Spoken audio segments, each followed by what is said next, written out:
Hello friends, welcome to my channel. चलो पढ़ाई करें। दोस्तों, लास्ट वीडियो में हमने मैट्रिसेस का फर्स्ट एक्सरसाइज कंप्लीट कर लिया था। जिन लोगों ने अब तक उस वीडियो को नहीं देखा है, जाके वीडियो को देखें एक बार। जिस क्वेश्चंस में भी आपको डाउट है, हमें कमेंट बॉक्स में जरूर बताएं। आज हम मैट्रिसेस के कुछ नए टॉपिक्स के बारे में जानेंगे। तो चलिए शुरू करते हैं। तो दोस्तों, आज का जो हमारा टॉपिक है, इनवर्स ऑफ मैट्रिक्स। दोस्तों, ये काफी इंपॉर्टेंट है क्योंकि लगभग मैट्रिसेस के बहुत से ऐसे क्वेश्चंस हैं जिनको सॉल्व करने के लिए हमें इनवर्स ऑफ मैट्रिक्स से जानना जरूरी है। तो चलो पहले जानते हैं कि इनवर्स ऑफ मैट्रिक्स होता क्या है। देन धीरे धीरे हम सीखेंगे कि किसी भी दिए हुए मैट्रिक्स का इनवर्स कैसे फाइंड किया जाता है। Okay, so what is inverse of a matrix. मान लीजिए ए कोई स्क्वायर मैट्रिक्स है। Okay, what is square matrix. Square matrix क्या होता है? स्क्वायर मैट्रिक्स वो मैट्रिक्स है जिसमें number of rose and number of columns हमेशा सेम होते हैं। राइट, ऐसे मैट्रिक्स को क्या कहते हैं? Square matrix. राइट है, यहाँ मैं लिख देता हूँ what is square matrix. Square matrix क्या होता है? जहाँ पे नंबर ऑफ रोज इक्वल होते हैं नंबर ऑफ कॉलम के। Okay, so if A is a square matrix of order m may be 2 हो सकता है या 3 हो सकता है। okay, and if there exists another square matrix B of the same order such that AB is equal to BA, it means हमें कोई दो मैट्रिक्स दिया होगा, दोनों का ऑर्डर सेम होगा, या तो दोनों ही मैट्रिक्स 2x2 के होंगे या तो दोनों ही मैट्रिक्स 3x3 के होंगे। जब हम उन्हें मल्टीप्लाई करेंगे, ए बी, इट मीन्स हम मल्टीप्लाई कर रहे हैं, चाहे आप a इंटू बी करो चाहे b इंटू ए करो, अगर उसका आंसर i आता है, what is i? i is an identity matrix. Okay, identity matrix पता ही होगा आप लोगों को। आइडेंटिटी मैट्रिक्स क्या होता है? 1 0 0 0 1 0 0 0 1। राइट है, ऐसे मैट्रिक्स जिसमें सिर्फ डायगोनल एलिमेंट्स वो भी 1 होते हो एंड नॉन डायगोनल्स सारे एलिमेंट्स क्या होते हैं? 0। ऐसे मैट्रिक्स हम क्या कहते हैं? Identity matrix. सो कोई दो मैट्रिक्स सेम ऑर्डर के जिनको मल्टीप्लाई करने पे आइडेंटिटी मैट्रिक्स आता हो, ऐसे मैट्रिक्स को एक दूसरे का क्या कहते हैं? इनवर्स। ओके, चलिए इसे एक एग्जांपल से समझने की कोशिश करते हैं। चलिए मान लेते हैं ए कोई मैट्रिक्स दिया गया है 2 3 1 एंड 2। बी कोई मैट्रिक्स दिया हुआ है 2 -3 -1 एंड 2। तो चलिए इन दोनों को आपस में मल्टीप्लाई करके चेक करते हैं कि हमें आइडेंटिटी मैट्रिक्स मिलता है या नहीं मिलता है। ओके, तो पहले मैं मल्टीप्लाई करता हूँ a इंटू बी को। सो ये है हमारा a 2 3 1 2 एंड ये है b 2 -3 -1 2। सो जिन लोगों को मल्टीप्लिकेशन नहीं आता वो मेरे पहले वीडियो में जाके देखें, वहां हमने इसके बारे में डिस्कस किया हुआ है। तो चलिए मल्टीप्लाई कर लेते हैं। सो कैसे करते हैं मल्टीप्लिकेशन? हम फर्स्ट रो को फर्स्ट कॉलम से मल्टीप्लाई करते हैं तो हमें फर्स्ट एलिमेंट मिलता है। देन फर्स्ट रो को सेकंड कॉलम से मल्टीप्लाई करते हैं, देन हमें सेकंड मिलता है एलिमेंट। सेकंड रो को फर्स्ट कॉलम से करेंगे तो सेकंड रो का पहला एलिमेंट मिलता है। सेकंड रो को सेकंड कॉलम से करते हैं तो सेकंड रो का सेकंड एलिमेंट मिलता है। ओके, सो स्टार्ट करते हैं first row with first column. 2 2 जा 4 -3 1 जा 3। राइट है, then first row first column से किए तो पहला एलिमेंट मिल गया। फर्स्ट रो सेकंड कॉलम से करते हैं, 2 3 जा 6, माइनस का साइन है यहाँ पे, एंड 3 2 जा 6 +6। ओके, 1 सेकंड रो को फर्स्ट कॉलम से, ठीक है, second row first column, 1 into 2 2 2 into -1 -2। Okay, second row with second column, 1 into 3 -3 2 into 2 4। Okay, so ये हुआ हमारा मल्टीप्लिकेशन का प्रोसेस। क्या आएगा इसका answer? 4 minus 3 is 1, minus 6 plus 6 is 0, 2 minus 2 is 0, minus 3 plus 4, so plus 4 में से 3 गया 1। सो ये कौन सा मैट्रिक्स मिल गया हमें? Identity matrix. Okay, it means यहाँ पे a इंटू बी मल्टीप्लाई करने पे हमें आइडेंटिटी मैट्रिक्स मिल रहा है। इसका मतलब कि a b का इनवर्स है, या तुम ऐसा भी कर सकते हो कि b a का इनवर्स है।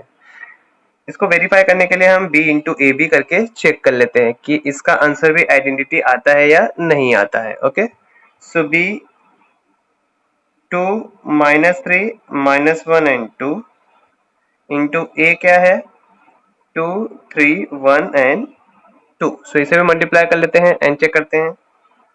सो 2 into 2 4, first row with first column. Okay, so 2 into 2 to ja 4 or minus 3 1 ja 3.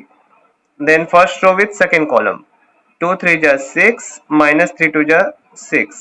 Okay, so 3 2 ja 6 and minus a sign.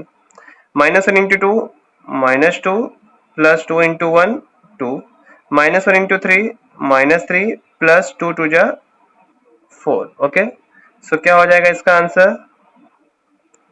4 minus 3 is 1, 6 minus 6 is 0, minus 2 plus 2 0, 4 minus 3 is 1. So again we get an identity matrix. It means A into B, okay, is equal to B into A is equal to identity. It means यहाँ पे A आपका B का inverse है and B A का inverse है। okay? Determinant, दोस्तों आप लोगों ने नाम तो सुना ही होगा 10th स्टैंडर्ड में। डिटर्मिनेंट कैसे फाइंड करते हैं, एक एग्जांपल से देख लेते हैं। a इज इक्वल टू, मान लीजिए डिटर्मिनेंट का सिंबल होता है स्ट्रेट लाइन। मैट्रिसेस में हम बॉक्स बनाते हैं, इसमें स्ट्रेट लाइन बनाते हैं।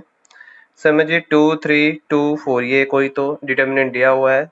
देन हम डिटर्मिनेंट कैसे फाइंड करते हैं? क्रॉस मल्टीप्लाई करके, राइट। सो इसका आंसर क्या हो जाएगा? 2 इंटू 4 माइनस 2 इंटू 3, राइट है। 2 into 4 then minus 2 into 3। So cross multiplication करके हम डिटर्मिनेंट फाइंड करते हैं। 2 4 जा 8 माइनस 2 3 जा 6, दैट इज 2। अब ये डिटर्मिनेंट हम क्यों सीख रहे हैं? क्योंकि इनवर्स फाइंड करने के लिए डिटर्मिनेंट का भी एक इंपॉर्टेंट रोल होता है। दोस्तों जिस मैट्रिसेस का डिटर्मिनेंट 0 होता है उसे सिंगुलर मैट्रिक्स कहते हैं। ओके, सो क्या है ये कंडीशन? सो दोस्तों जिस भी मैट्रिक्स का आपको इनवर्स फाइंड करना हो, सबसे पहले हम उसका डिटर्मिनेंट फाइंड करेंगे। अगर आपका डिटर्मिनेंट इक्वल टू 0 आता है देन हम उस मैट्रिक्स का इनवर्स नहीं फाइंड कर सकते। ओके, सो सबसे पहले जब हमें इनवर्स फाइंड करना हो तो हम पहले डिटर्मिनेंट निकाल के उसका आंसर चेक करेंगे। अगर वो आंसर आपका नॉट इक्वल टू 0 आया तो हम आगे इनवर्स निकालेंगे, वरना वहीं पे हम स्टॉप कर देंगे। ओके दोस्तों, कुछ इंपॉर्टेंट पॉइंट्स जान लेते हैं। जैसे पहला पॉइंट है, every square matrix has its corresponding determinants. So जितने भी स्क्वायर मैट्रिक्स है उनका कुछ न कुछ डिटर्मिनेंट होगा। मे बी 0 हो सकता है या more than 0, less than 0, but कुछ न कुछ तो डिटर्मिनेंट आएगा, राइट। सेकेंड है, a matrix is said to be invertible if its inverse exist. So जिस किसी मैट्रिक्स का इनवर्स निकालना पॉसिबल हो, ऐसे मैट्रिक्स को हम क्या कहेंगे? Invertible matrix. Okay, and the third one is a square matrix A has inverse if and only if determinant of A is not equal to 0। Just अभी हम लोगों ने इसके बारे में डिस्कस किया था कि सिर्फ उसी मैट्रिक्स का इनवर्स एग्जिस्ट करता है जिसका डिटर्मिनेंट नॉट इक्वल टू 0 आएगा। सो अगर डिटर्मिनेंट इक्वल टू 0 आ गया तो उसका इनवर्स एग्जिस्ट नहीं करेगा and we can not find the inverse. ऐसे मैट्रिक्स को हम इनवर्टिबल भी नहीं कह सकते क्योंकि उसका इनवर्स एग्जिस्ट नहीं करता। ओके, बढ़ते हैं अपने अगले टॉपिक पे। टॉपिक है uniqueness of inverse of a matrix. It means अगर किसी मैट्रिक्स का इनवर्स एग्जिस्ट करता है देन वो यूनिक होगा, राइट। यूनिक मींस चाहे मैं उसका आंसर निकालूं चाहे आप आंसर निकालो, आंसर हमेशा सेम आना चाहिए। That is known as a uniqueness. एक ही आंसर होगा, एक ही इनवर्स एग्जिस्ट करेगा। ओके, इसके रिगार्डिंग एक थ्योरम भी दिया गया है टेक्स्ट बुक में। Prove that if A is a square matrix and its inverse exists then it is unique। कि मान लीजिए कि अगर A कोई स्क्वायर मैट्रिक्स है एंड उसका इनवर्स भी एग्जिस्ट करता है देन वो यूनिक होगा। ओके, प्रूफ देख लेते हैं। प्रूफ भी इसका, मान लीजिए कि A कोई मैट्रिक्स है जिसका इन्वर्स एग्जिस्ट करता है। ओके, सो इसका ऑर्डर ले लेते हैं m। ये एक स्क्वायर मैट्रिक्स है तो ऑर्डर m का मतलब है कि वो अगर समझो m का वैल्यू मैं 2 लेता हूँ तो वो 2/2 का मैट्रिक्स होगा, अगर m का वैल्यू मैंने 3 लिया तो वो 3/3 का मैट्रिक्स होगा। ओके, मान लीजिए कि इसका इन्वर्स एग्जिस्ट करता है एंड यहाँ पे मैं दो अलग अलग आंसर ले लेता हूँ। ओके, मान लीजिए कि b एंड c दोनों ही इसके इन्वर्स है, आर इन्वर्स ऑफ ए। सो हमको क्या प्रूफ करना होगा कि बी एंड सी दोनों अलग ना होकर एक ही मैट्रिक्स है, राइट। अगर हमने ये प्रूफ कर दिया तो थ्योरम हमारा प्रूफ हो जाएगा। ठीक है, सो इनवर्स का डेफिनेशन क्या बोलता है, अगर बी ए का इनवर्स है it means A into B करो चाहे बी इंटू ए करो, आपको आंसर आइडेंटिटी ही मिलेगा, राइट है, अगर बी इनवर्स है तो। सिमिलरली हम लोगों ने एज्यूम किया है कि सी भी इनवर्स है ए का, तो इट मीन्स हमें ए इंटू सी या सी इंटू ए, इसका आंसर भी आइडेंटिटी मैट्रिक्स ही मिलेगा, राइट। सो इसे इक्वेशन 1 एंड इसे 2 ले लेते हैं एंड किसी एक मैट्रिक्स से स्टार्ट करते हैं। चलिए मैं बी से स्टार्ट करता हूँ। सो बी इज इक्वल टू हम लोग बी इंटू आई लिख सकते हैं, क्योंकि किसी भी मैट्रिक्स को आइडेंटिटी से मैट्रिक्स से मल्टीप्लाई करने पे कोई फर्क नहीं पड़ता, right. Is equal to B into I के प्लेस पे आप क्या लिख सकते हो, सी इंटू ए या ए इंटू सी लिख सकते हैं, राइट। बी इंटू ए सी लिख देते हैं, यहाँ पे देखिए आई इज इक्वल टू ए सी। इसके बाद बी इंटू ए को एक साथ कर लेते हैं, इंटू सी को अलग रखते हैं, ठीक है। And then B into A is equal to क्या था, आइडेंटिटी मैट्रिक्स, तो यहाँ पे फिर से आइडेंटिटी मैट्रिक्स आ जाएगा I into C. And again identity matrix को किसी से मल्टीप्लाई करो, अगेन आपको वही मैट्रिक्स मिल जाएगा। सो हमने बी से स्टार्ट किया था एंड हमें आंसर क्या मिल गया, B is equal to C. So starting में हम लोगों ने यही डिस्कस किया था कि अगर मैं बी एंड सी को इक्वल मैट्रिक्स प्रूफ कर दूं तो हमारा थ्योरम प्रूफ हो जाएगा। तो इस तरह से अगर कोई भी मैट्रिक्स ए है जिसका इन्वर्स एग्जिस्ट करता है तो उसका जो इन्वर्स होगा वो यूनिक होगा। ओके, चलिए देखते हैं how to find inverse of a matrix. So यहाँ पे दो मेथड्स हैं जिससे आप किसी भी मैट्रिक्स का इन्वर्स फाइंड कर सकते हो।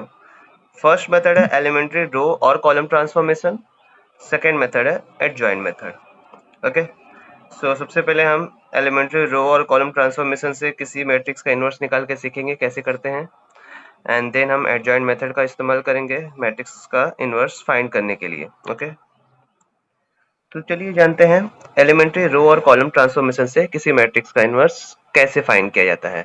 ओके, मान लीजिए मैं यहाँ पे एक मैट्रिक्स ए ले लेता हूँ और उसके जो एलिमेंट्स है उनको मैं उनके पोजीशन वाइज लिखता हूँ, राइट है। जैसे कि ये है मेरा A11 first row first column, ये क्या हो जाएगा first row second column, first row third column. Okay, ये हो जाएगा second row first column, second row second column, second row third column. ये हो जाएगा आपका third row first column, third row second column, third row third column.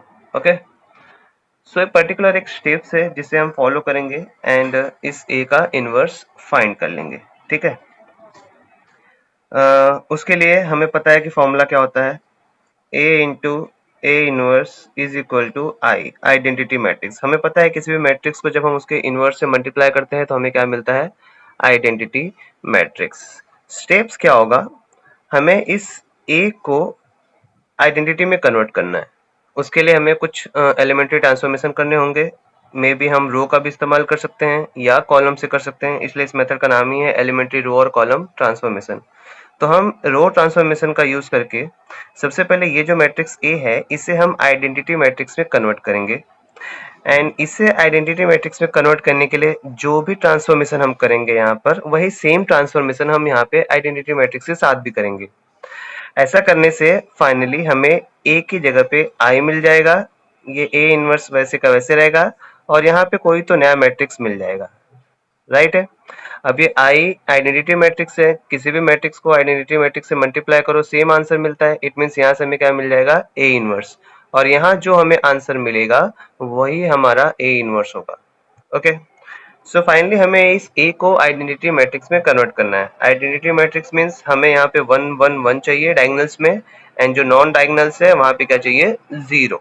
Okay, सो अलग अलग veg, अलग अलग मेथड्स हो सकते हैं, बट हमें पर्टिकुलर एक स्पेसिफिक रूल फॉलो करेंगे तो हमारा आंसर भी एक्यूरेट आएगा एंड जल्दी भी आ जाएगा, एंड रॉन्ग होने के चांसेस भी हैं वो भी कम हो जाएंगे। सो कौन से वो स्टेप्स हैं वो देख लेते हैं। सो पहला स्टेप है, ये जो A11 है फर्स्ट एलिमेंट A11, इसे हमें लाना होगा 1। मे बी आप इसके लिए A21 A31 इसकी हेल्प ले सकते हैं, राइट। इसके हेल्प से कर सकते हैं, या किसी रो को किसी दूसरी रो से ट्रांसफॉर्म कर सकते हैं रो ट्रांसफॉर्मेशन से, एंड इस एलिमेंट को पहले हम क्या लेके आएंगे, 1। जैसे ही ये एलिमेंट 1 आ जाएगा, ये हमारा स्टेप 1 कंप्लीट हो जाएगा। स्टेप 2 पे हम जाएंगे। स्टेप 2 में हम क्या करेंगे, ये 1 आ चुका है, इसका इस्तेमाल करके हम इन दोनों एलिमेंट्स को 0 लेके आएंगे, A21 एंड A31 को हम क्या लेके आएंगे, 0, बाय यूजिंग A11। ओके, हम A11 का इस्तेमाल करेंगे क्योंकि यहाँ पे 1 आ चुका रहेगा, एंड हम 1 के प्लेस पे किसी भी नंबर को ला सकते हैं उससे मल्टीप्लाई करके, सो वो काफी इजी हो जाता है। हम इसका यूज करके इन दोनों को क्या कर देंगे, 0 लेके आ जाएंगे। तो ये हो जाएगा हमारा स्टेप 2। देन जाएंगे हम स्टेप 3 पे।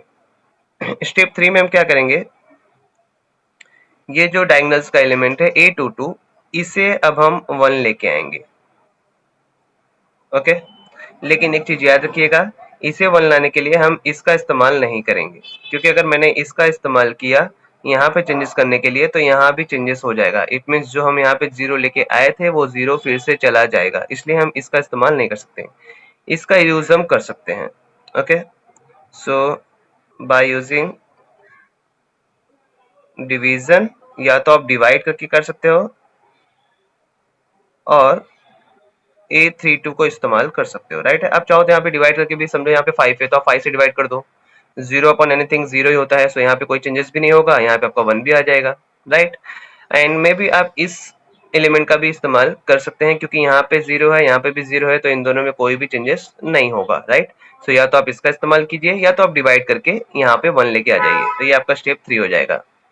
देन हम बढ़ेंगे स्टेप 4 पे। स्टेप 4 में हम इसी 1 का यूज करके इन दोनों एलिमेंट्स को 0 लेके आएंगे। It means A12 and A32 को हम क्या लेके आएंगे, 0, बाय यूजिंग A22। ओके, क्योंकि ये 1 आ चुका है तो हम 1 में कोई भी चेंजेस कर सकते हैं। ओके, एंड देन हम बढ़ेंगे स्टेप 5 पे। स्टेप 5 में हम क्या करेंगे, चलिए ये 1 हो गया, ये दोनों 0 हो गए, फिर ये 1 हो गया, ये दोनों 0 हो गए, फिर हम इसको 1 करेंगे। डायगोनल एलिमेंट्स को आपको 1 करना है। ओके, सो A33 को हम क्या लेके आएंगे, 1, by using division, best method रहेगा। ओके, और समथिंग अगर आप कुछ यूज कर सकते हैं, जैसे कि अगर मैं यहाँ पे इसको यूज करता हूँ तो ये भी 0 है, ये भी 0 है, लेकिन ये 0 नहीं है, सो यहाँ पे चेंजेस हो जाएगा, राइट। और अगर मैं इसका इस्तेमाल करता हूँ देन ये 0 है, ये भी 0 है, सो आप चेंजेस कर सकते हैं, बट फिर यहाँ चेंजेस आ जाएगा, क्योंकि यहाँ पे 1 है, अगर आपने कुछ भी इसमें ऐड किया तो ये 1 यहाँ पे ऐड हो जाएगा। इसलिए बेटर वे होगा कि हम डिवीजन ही इस्तेमाल करें, क्योंकि इससे कुछ फर्क नहीं पड़ेगा। ओके, एंड देन जैसे ही ये 1 हो जाएगा थर्ड एलिमेंट, सीधा हम लास्ट स्टेप पे जाएंगे, स्टेप 6 पे, और इस 1 का इस्तेमाल करके इन दोनों को 0 कर देंगे। सो A13 को एंड A23 को हम क्या लेके आएंगे, 0, बाय यूजिंग A33। ओके, तो ये 6 स्टेप्स है, अगर इसे हम अच्छे से फॉलो करें, ये देख लीजिए 6 स्टेप्स। सबसे पहले हम लोगों ने A11 को 1 लेके आए। ओके, इसको 1 लाने के बाद इसका इस्तेमाल करके हमने 21 को और 31 को 0 किया A11 का यूज करके, ठीक है। फिर क्या किया, सेकेंड जो डायगोनल एलिमेंट्स है A22 उसको 1 लेके आ गए, या तो डिवाइड करके या तो 32 को यूज करके, और उसके बाद जैसे ही वो 1 आया उसका इस्तेमाल करके हमने A12 और A32 उसके ऊपर और नीचे वाले एलिमेंट्स को हमने 0 कर दिया, ठीक है, यूजिंग A22 क्योंकि वो 1 आ चुका है। इसके बाद थर्ड जो डायगोनल एलिमेंट्स है A33 उसको 1 लेके आएंगे एंड उसका इस्तेमाल करके बाकी उसके ऊपर वालों को क्या कर देंगे, 0 लेके आ जाएंगे। ओके, डायग्राम से भी एक बार देख लो। सबसे पहले हम इसे 1 लाएंगे, इसका इस्तेमाल करके इन दोनों को 0 करेंगे, फिर ये डायगोनल्स को 1 लेके आएंगे, इसका इस्तेमाल करके इन दोनों को 0 करेंगे, फिर इसको 1 लेके आएंगे और इसका इस्तेमाल करके इन दोनों को 0 कर देंगे। तो ये 6 स्टेप्स है, ये स्टेप्स फॉलो करके हम इसे एक आइडेंटिटी मैट्रिक्स में कन्वर्ट कर पाएंगे। जैसे ही वो एक आइडेंटिटी मैट्रिक्स में कन्वर्ट होगा हमें ए इनवर्स का आंसर मिल जाएगा, राइट है। याद रखिएगा इसे आइडेंटिटी में कन्वर्ट करने के लिए जो भी स्टेप्स आप फॉलो करेंगे सेम स्टेप आप राइट हैंड साइड में जो आइडेंटिटी मैट्रिक्स ऑलरेडी एग्जिस्ट है उसमें भी चेंजेस करेंगे, ताकि फाइनली हमें कोई तो एक नया मैट्रिक्स मिलेगा और वो मैट्रिक्स क्या होगा, ए इनवर्स होगा। तो दोस्तों मिलते हैं अपने अगले वीडियो में एक्सरसाइज के कुछ क्वेश्चंस के साथ।